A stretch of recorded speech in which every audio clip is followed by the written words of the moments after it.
Buscando la verdad y abogando por la unidad nacional en pro de la paz y la seguridad en el Ecuador, queremos saludar al doctor Napoleón Santamaría, jurista, abogado tributarista. Lo invitamos para analizar las perspectivas y proyecciones económicas y tributarias a partir del 24 de mayo, que inicia un periodo de 4 años el presidente Noboa.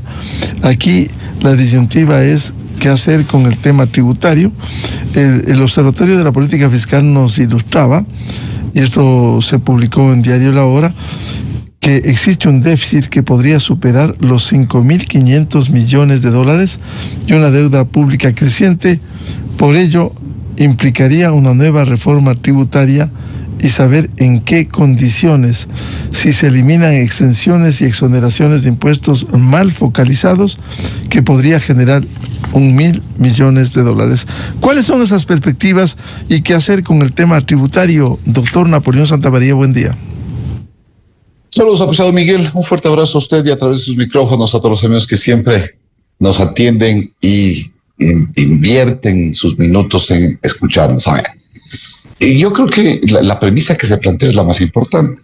Ya sabemos que el Estado ecuatoriano logra funcionar, operar, activarse gracias a, la gran medida, el mayor aportante de la caja fiscal son los tributos. Es el esfuerzo que hacemos los 18 millones de ecuatorianos en sostener a nuestro país. Bueno, vamos a decirle 18 millones de ecuatorianos, excepto algunos que siempre están al margen de la ley, que están en el incumplimiento, que están en la informalidad o en la evasión. Pero ya visto el panorama así, es qué hacer y cómo pensar un país hacia el futuro. Y entonces, rápidamente, lo que se ha hecho en los últimos 20 años, Miguel, es esta lógica de meternos dentro del régimen tributario y hacer dos cosas: o subir impuestos, tarifas, bases imponibles, etcétera, o eliminar exoneraciones, exenciones, rebajas o cualquier tributo. En resumen, hemos en el Ecuador estado en la lógica de si es que la caja fiscal, porque el déficit, claro, que de 5.500 millones, como dice Jaime Carrera, es impresentable para el país y es realmente peligroso tener esos niveles de déficit casi de 5 puntos del Producto Interno Bruto, ya no se puede sostener este mismo estructura de pensar, ante este déficit, ¿saben qué? Subamos impuestos, y entonces tanto de impuestos a cualquier tributo, o disminuyamos estos otros, o estas exoneraciones, o estas ventajas que había. Porque con esa lógica, Miguel, ¿por qué no caer en ese ejercicio? Porque con esa lógica lo que hemos hecho como país durante los últimos 30 años es solo poner un paño de agua fría ante esa fiebre, esa calentura de ese año. Y en algo logramos salir ese año, pero lo que nos pasa siempre es que al año siguiente volvemos a estar en el problema.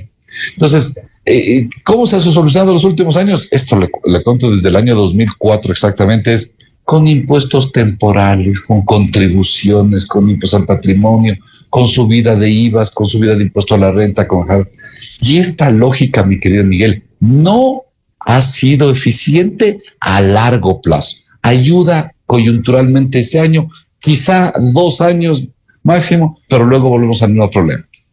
Entonces, no es que no debemos hacerlo, debemos, ya para hablar de las soluciones, sí podríamos entrar una pequeña reducción de gasto fiscal. El gasto fiscal es lo que el país, el Estado, deja de cobrar impuestos por determinadas razones. En el último informe que lo presentó el Servicio de Rentas Internas, en gasto fiscal hay más o menos 5.700 millones. Para que todos los que nos escuchan vamos situando las cifras, el país recauda 22.000 millones de impuestos nacionales. La SENAE le produce 1.300 millones y luego tenemos unas contribuciones de 2.000 millones de dólares, como por ejemplo la contribución de la super de compañías, super de bancos, etc. Y en gasto fiscal, lo que dejamos de cobrar por propio mandato de la ley son 5.700 millones de gasto fiscal. ¿Algo podemos hacer ahí? Sí, deberíamos, podríamos, si quiere Miguel lo vemos más adelante, pero en términos generales, algo sí, pero no solo debe ser eso el plan de gobierno. Mire, ¿qué otras cosas deberíamos pensar como para impulsarle a un país a una modernidad, a presentarnos entre el escenario internacional y decir, vengan capitales, aterricen en el Ecuador de la empresa, entre otras cosas. Primero, una mayor gestión tributaria con el objetivo de cerrar esa brecha llamada evasión fiscal. La CEPAL, en el informe del año anterior, nos pone con 7,000 millones de evasión fiscal, mi querido Miguel. Es decir, por el lado del gasto fiscal podríamos quizá recortar beneficios por millones, probablemente sí, pero no solucionamos el problema. Dos, si a eso le sumamos una gestión fiscal más acentuada, más fuerte, más poderosa, para controlar la evasión fiscal, que son 7,000 millones, eso sí es más grande, porque podríamos ganar los 7,000 millones si trabajamos en un plan de 4, 5 o 10 o 15 años. Esto es largo, duro y difícil, pero eso es lo estructural, es lo que nos ayuda. Segundo. Tercero, tenemos, mi querido Miguel, hoy día cerca de 2,870 millones de dólares en juicios. ¿Y por qué no salen los juicios, mi querido Miguel y amigos? Porque tenemos o malos jueces, o jueces corruptos, o jueces incompetentes, o jueces temerosos. Y pocos por ahí, pocos jueces competentes que no hacen la diferencia. Pocos jueces competentes, honorables y honestos, muy pocos, y ellos no hacen la diferencia lastimosamente. Y entonces, ¿qué pasa? Tenemos represadas causas, pero por doquier en los tribunales. ¿Por qué? Porque nuestro sistema procesal tributario es antiguo, no es moderno, no funciona. ¿Y qué es lo que sucede, Miguel y amigos todos? El SRI establece una glosa para algún contribuyente. ¿Qué hace ese contribuyente? Uno, presenta un reclamo administrativo ante el mismo SRI para que resuelva. Normalmente el SRI cierra las bandas y no le resuelve. Acabado su reclamo, ¿qué derecho tiene ese contribuyente de irse ya a un juicio ante el tribunal contencioso de lo tributario? Y si pierden ese juicio, va a casación. Pero no hay una fase donde, por ejemplo, en la Argentina, de la fase administrativa a la judicial, hay una fase intermedia que son tribunales administrativos. Y mire qué interesante como lo tiene la Argentina. Tiene compuesto por abogados, para los que conocen la ley, pero también con economistas que entienden de una glosa, por ejemplo, que viole capacidad contributiva, efectos sobre el patrimonio, etcétera, y contadores, que son los que conocen claramente cómo se registran cada una de las actividades económicas. Y en estos tribunales, fácil y rápidamente se resuelven una cantidad de juicios y controversias que se tienen hoy día represadas en la función judicial por parte de estos muy malos jueces, Miguel, que tenemos en materia tributaria. Y entonces también ahí podríamos destrabar todos los años, cerca de 600 millones de dólares, si es que hacemos que funcione bien el SRI, que funcione bien la administración de justicia administrativa y judicial mixta, y judicial finalmente como todo Estado de Derecho. Tercero. Y cuarto, Miguel, sustancial, el tema de entrar a indicadores de lo que se llama eficacia tributaria. Un contribuyente dice, yo tengo que declarar IVA o impuesto a la renta el 20 de abril. Y va y declara el 20 de abril. ¿Ese contribuyente es eficiente? Sí, es eficiente, ha declarado. Pero la pregunta que debe hacer un país que quiere desarrollarse ¿es eficaz? Es decir, le está pagando al Estado ecuatoriano un porcentaje racional sobre sus ingresos o no. Respuestas. Si es que un contribuyente vende $1 millón, pongamos un ejercicio de alguien que vende $1 millón, y le paga al Estado el 0.1%, es decir, $1,000, ese puede ser muy eficiente porque se declara todo el tiempo, pero es ineficaz. Esos contribuyentes no son buenos para el país. Entonces, ¿qué debemos hacer? Una reforma de lo que se llama eficacia tributaria, donde yo le doy beneficios a usted exportador, le devuelvo el IVA, ¿no es cierto? A todos los exportadores, a los que exportan banano, camarón, rosa, que todos son grandes empresas y hay que fomentarlas, y el Estado les devuelve el IVA. Muy bien, les sigo devolviendo el IVA, pero páguenme un razonable impuesto a la renta. Tenemos exportadores que llevan 5 o 8 años sin pagar nada.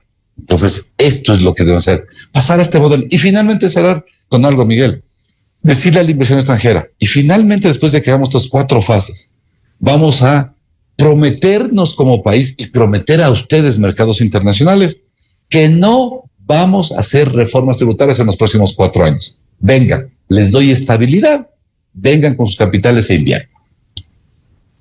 Ahora, ¿cómo lograr esta eficacia tributaria si se diera esos cambios?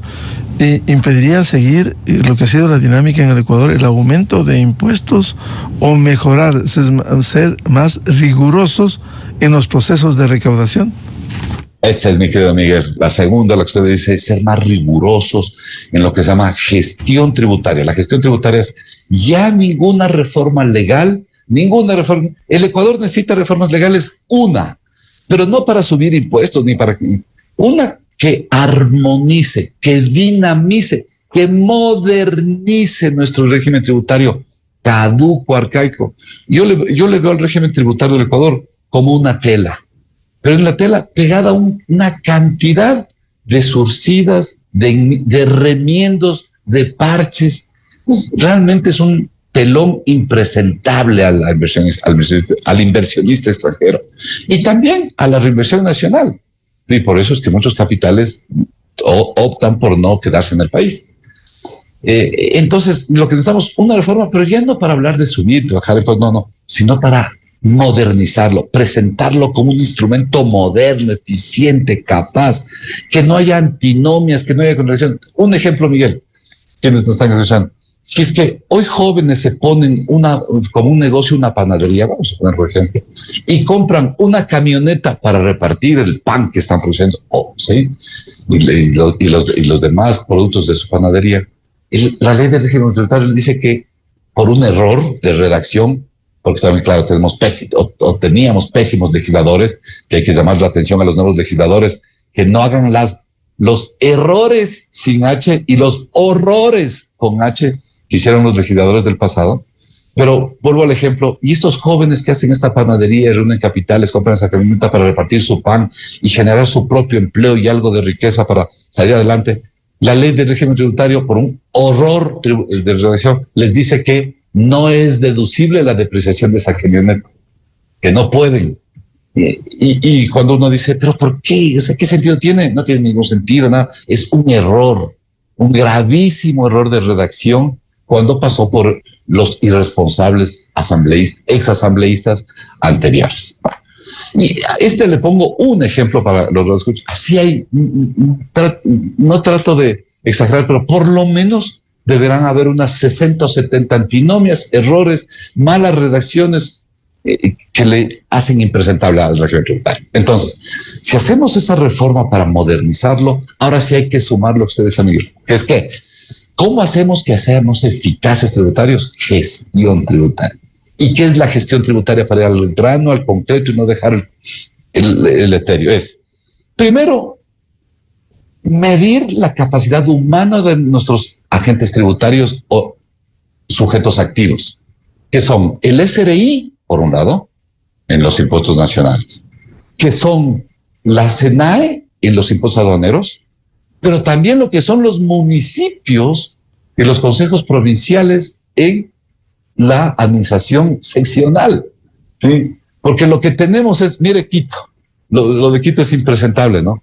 Este señor Pavel Muñoz varias veces se ha presentado a decir que el gobierno nacional no le da la plata y que exige, y como es medio perdido este señor en el espacio, se pone a hablar y que también les den a los otros municipios. O sea, es medio como salvador de todo y de nada.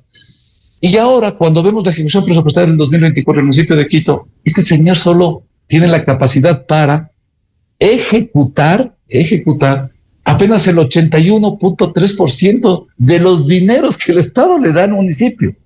No, ni siquiera pide más, pero no ejecuta lo que ya se le asigna.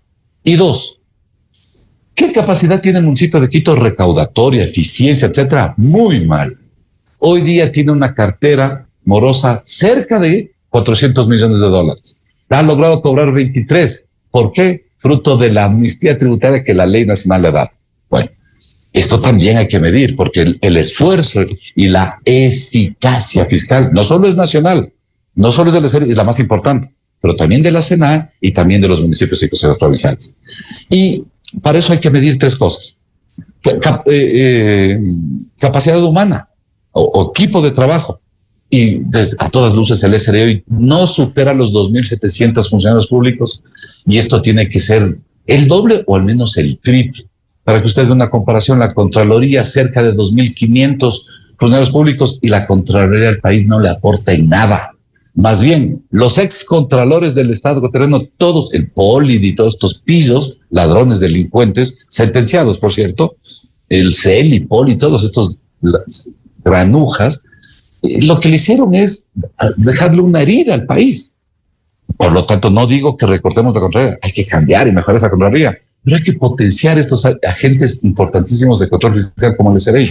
1. 2. Mucha inteligencia artificial. Esto ya no es con papel, lápiz o hoja de Excel. Ya no se fiscaliza así, ya no se controla así, ya no se gestiona así. Se gestiona por el nivel de consumo que está haciendo una persona. Esta persona paga $100 de impuesto a la renta, o hay muchos que ni pagan impuesto a la renta, pero pagan tarjetas de crédito mensual de $10,000.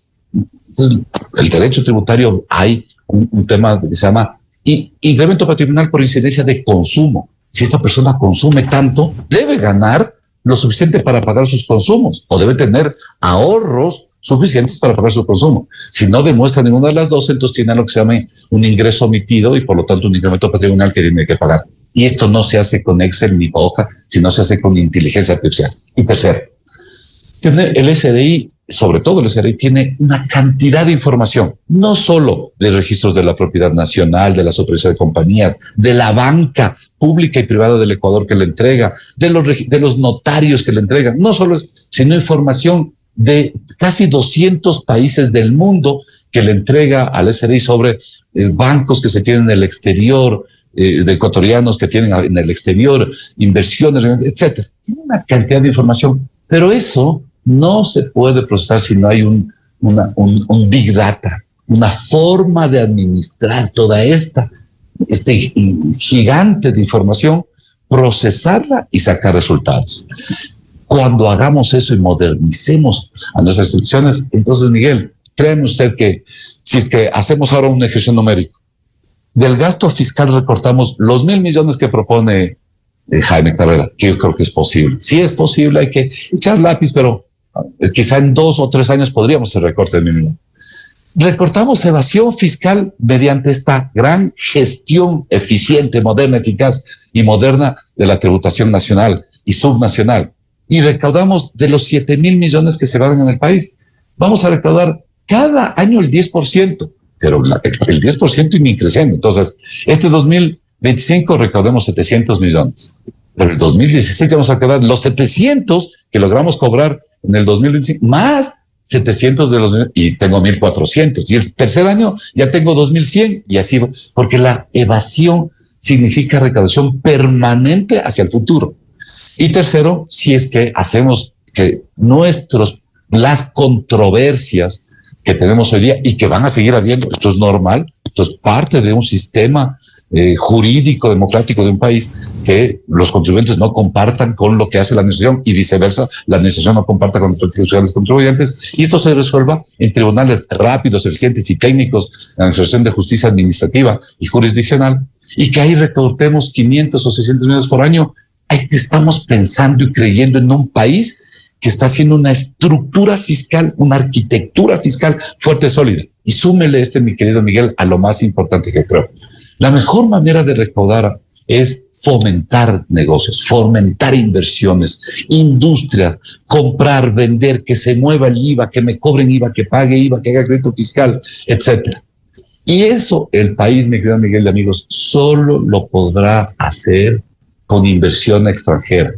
Los grandes puntos, y por eso yo así personalmente valoro lo que está haciendo el presidente Noboa de visitar, no Cuba, no me gustaría que visite ni Cuba con Canel, ni Nicaragua con Ortega, ni a Maduro, no me gustaría que esté ahí. Sí me gusta que esté en Francia, en Inglaterra, en el mundo árabe, en Israel, pidiendo a estos países que vengan inversiones, Miguel, porque este debe ser un gran pacto nacional, que vengan inversionistas al Ecuador, aterricen sus capitales, nosotros proveerles, en lo que hemos hablado estos minutos, de seguridad jurídica tributaria.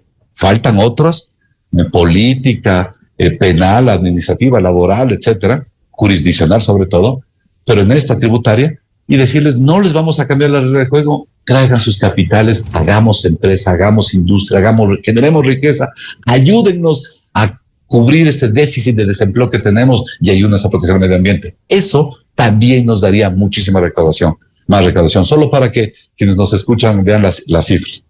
La economía del Ecuador, más o menos, el PIB, estamos en 120 mil millones de dólares, Perú está más o menos en 160, casi el doble, y Colombia en 380, casi el triple, o un poquito más del triple de Ecuador. Pero digamos, Ecuador es 1, Perú es 2 y Colombia es 3 en dimensiones económicas, con volumen económico.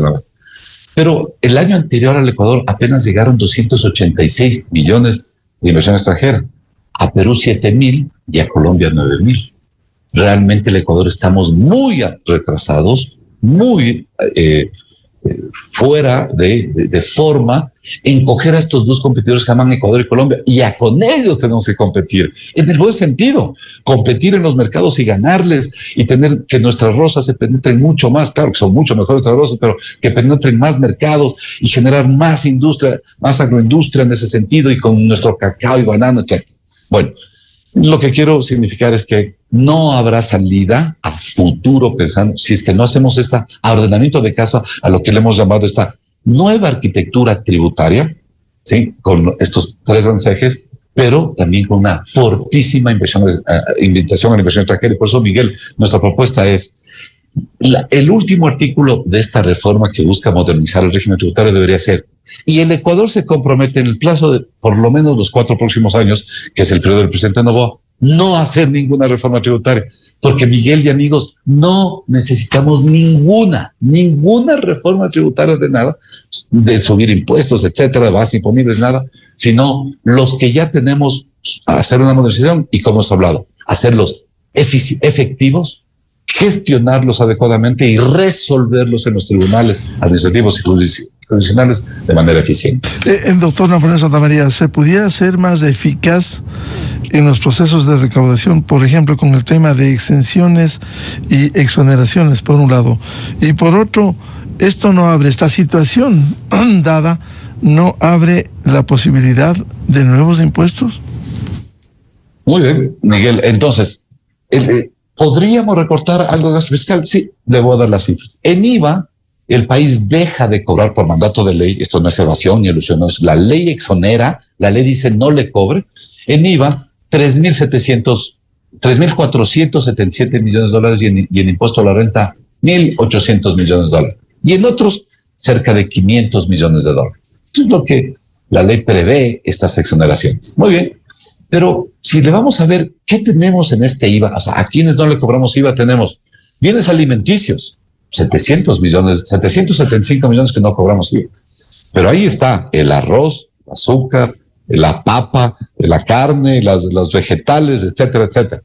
Y entonces, decir, en este momento en la cultura del país, con la riqueza alimenticia que tiene este país, con la visión de desarrollo nacional que tenemos que tener para hiperfomentar nuestros enroques agroindustriales, para que los jóvenes ya no piensen buscar la chauchita en el sector público o el empleo en el sector privado, sino su emprendimiento en desarrollo agrícola, y mejor si es agroexportador. Entonces parece que no tiene sentido gravarle con ningún impuesto a estos alimentos que no tienen con tarifa cero. Muy bien. Lo mismo con el tema de plantas, semillas, follajes, ramas, etcétera, que son parte de el desarrollo de nuestro sistema agrícola. Y agropecuario, llamémoslo en general, eso es 400 millones. También tenemos todo lo que es parte de la canasta básica. Ya no son en estado natural, son algo procesado, son alimentos procesados ya no se mantienen en estado natural, pero son necesarísimos para la mesa. Por ejemplo, pan, es un alimento procesado. El fideo, el azúcar, la panela, etcétera, ya no son, pero son sustanciales en la mesa de los ecuatorianos. Y esto son 245 millones que no se cobran de IVA. 4, medicamentos. Los medicamentos en el Ecuador tenemos IVA tarifa cero. Y eso es 223 millones, ¿no? La leche y todos los derivados de la leche en polvo, es importantísima en la nutrición sobre todo de los bebés y de los niños. 157 millones de dólares. Hasta ahí me quedo, que son los grandes. Y uno dice, a ver, hagamos una reflexión seria. ¿Vale meter la mano aquí? Mi respuesta es no. Aquí no debe meterse la mano. Esto debe más bien potenciarse, decir, esto nunca va a cambiar. Jóvenes inviertan, hagan sus pequeños negocios, emprendimientos en esta actividad, traten de sacarla adelante. El Estado les ayuda con asistencia técnica, tecnológica, con apoyo al sector público, con integración de las incubadoras universitarias para que la academia se incorpore, y al final la banca pública les da un crédito y salgan adelante. Es otra visión de desarrollo nacional, y no solo toma el crédito al 555, al 222, o lo que fuese, para que se vea como una obra populista y no eficiente.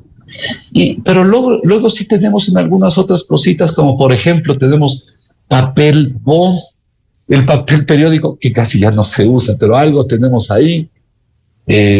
Algo tenemos en vehículos eléctricos, algo tenemos en importaciones de algunos temas, por ejemplo, paneles solares, algo de baterías y cargadores, etcétera. Y si nos ponemos a revisar cada uno de estos, creo que unas mesas serias, técnicas de diálogo, algo de esto es no eficiente y ni efectivo, y que deberíamos recortar. Sí, es verdad, por aquí algo se puede recortar, pero como hemos visto, la gran parte del IVA que se apoya en el no cobro de este tributo realmente va a el tema más sensible, que es salud, educación, alimentación de las personas, ¿eh? Entonces creo que ahí no está pago.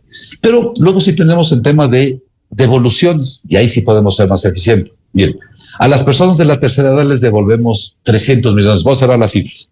Tercera edad, 300 millones de dólares de devolución. A los exportadores les devolvemos 120 millones de dólares. Entonces aquí yo sí me frenaría. Señores exportadores, les vamos a seguir devolviendo el IVA, pero ustedes tienen que tener un TIE, es un tipo de imposición efectiva mínimo de impuesto a la renta. Les ayudamos como país, exporten el banano, el camarón, las rosas, el atún, todo muy bien. Y les vamos a devolver el IVA, pero tienen que tener una buena conducta de impuesto a la renta. Pues si no me pagan nada de impuesto a la renta, me evaden o me eluden, entonces no solo que les cobro impuesto a la renta, sino que no les devuelvo el IVA. Y entonces no les quito el beneficio del IVA, pero sí ajusto las cuerdas, hago efectiva la recaudación en el impuesto a la renta. 1. 2, el tema de esta devolución del IVA, por ejemplo, a la Fundación la Junta de Beneficencia y a Fe de Alegría. Y aquí hay que decirle, la Junta de Beneficencia hace un trabajo humano, hospital, etcétera, está muy bien, pero también tiene una lotería. Y vamos a distinguir lo que es lo humano, lo sensible, etcétera, muy bien, hay que seguir apoyando, pero no a la lotería, no al albur, no al juego, no a ese gasto dispendioso que fomentan esos juegos del albur. Esto también hay que echarle, claro que a los patricios de Guayaquil, entre esos, el más temático, Illingworth, seguro que no le gustará que le quitemos esto, pero esto hay que ir recortando en el país. Entonces, Miguel, estos temas sensibles sí podemos ir recortando en una mesa de diálogo, y quizá, para que no sea una casuística, déjeme esbozar un procedimiento. El procedimiento que lo hace muy bien Colombia, que lo hace excelentemente Perú, y que quien lo ha enseñado en América Latina es la Argentina. Para una reforma tributaria se procesa de la siguiente manera. Se reúnen las universidades lideradas por los académicos de las universidades, los más reputados del Ecuador, ya trayendo este modelo del Ecuador, las universidades con sus maestros, sus docentes, su cuerpo investigativo, y con las invitaciones a gremios profesionales, a cámaras de la producción, a actores sociales, se arma una verdadera reforma tributaria con visión de intereses del Estado ecuatoriano, del país, no del gobierno de turno.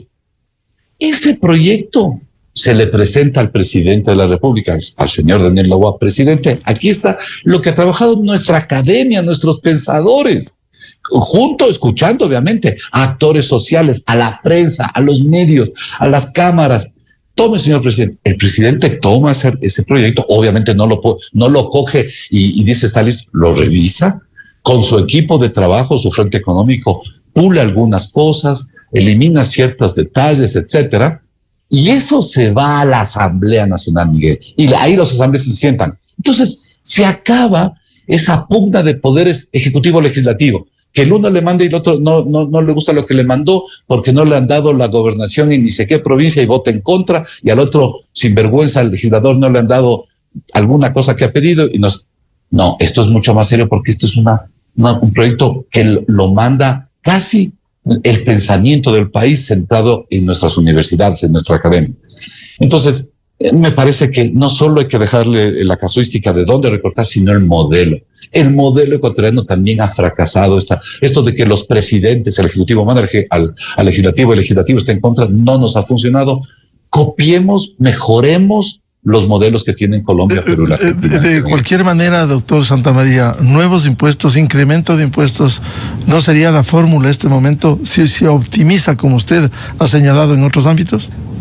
Mire que entre una de las buenas cosas de la última reforma tributaria, donde subimos del IVA del 12 al 15%, que nuevamente fue técnicamente muy bien respaldada, pésimamente administrada por el señor Kronfle, por nombre y apellido del señor Kronfle, ese mal presidente del Parlamento que tuvimos en el Ecuador, que cuando le dijimos, vea, suba del 12 al 15, porque el ratio medio del IVA en América Latina es el 17.2%, por lo tanto que el Ecuador suba el 12 al 15 es un incremento justo, razonable, técnico. No podemos quedarnos atrás de América Latina, de cómo va América Latina. Lo que hizo este señor Confle con sus legisladores, claro, el correísmo metiéndole esa mano sucia que acostumbraron a meter, no subió la tarifa al 15%, la tarifa la subió al 13%. Y le dejó el encarguito para que el presidente de turno entre comillas, se queme políticamente y suba 2 puntos si es que quiere. Pero como que la norma dice, pero esos 2 puntos ya son por culpa del presidente de la República. Estas son las cosas que hacía Kronfle y sus aláteres entre esos impresentables correístas. Esto es lo que hay que cambiar. Cuando yo, que soy tributarista, le explico a inversionistas extranjeras esta locura del IVA, lo que me dicen siempre es el único país del mundo que tiene una tarifa del impuesto más importante en recaudación. El IVA le da al país cerca de 9.700 millones, el que más no. Y tenemos en esta incertidumbre.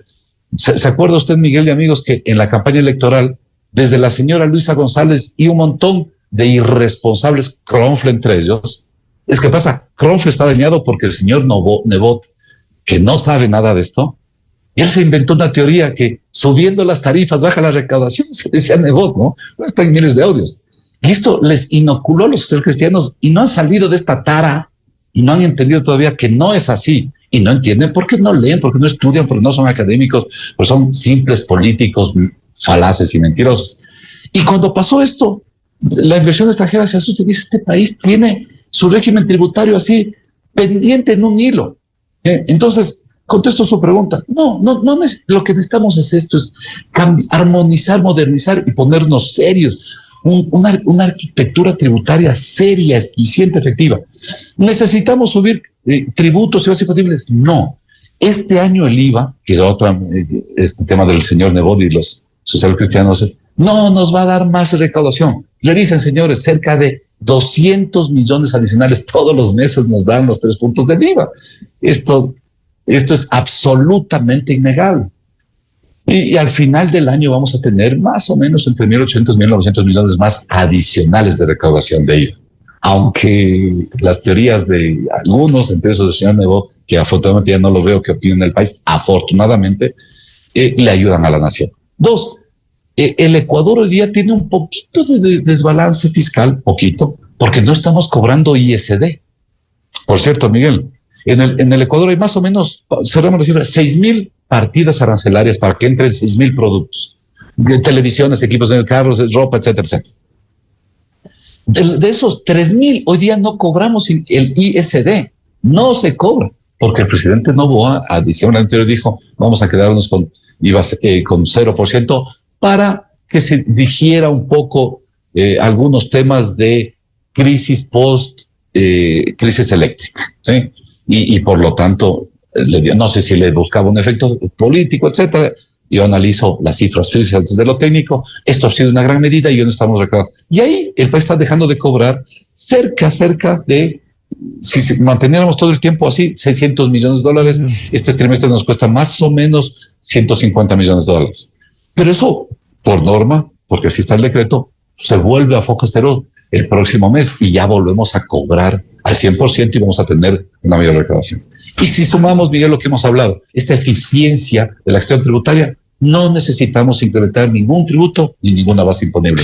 Bien, muchas gracias por ilustrarnos temas de interés sobre la recaudación tributaria. Al doctor Napoleón Santamaría, abogado tributarista. Napoleón, muy amable. Con el mayor gusto, Miguel. Muy buen día. Saludos con todos. Muy buen día. 7:19 en el territorio continental ecuatoriano.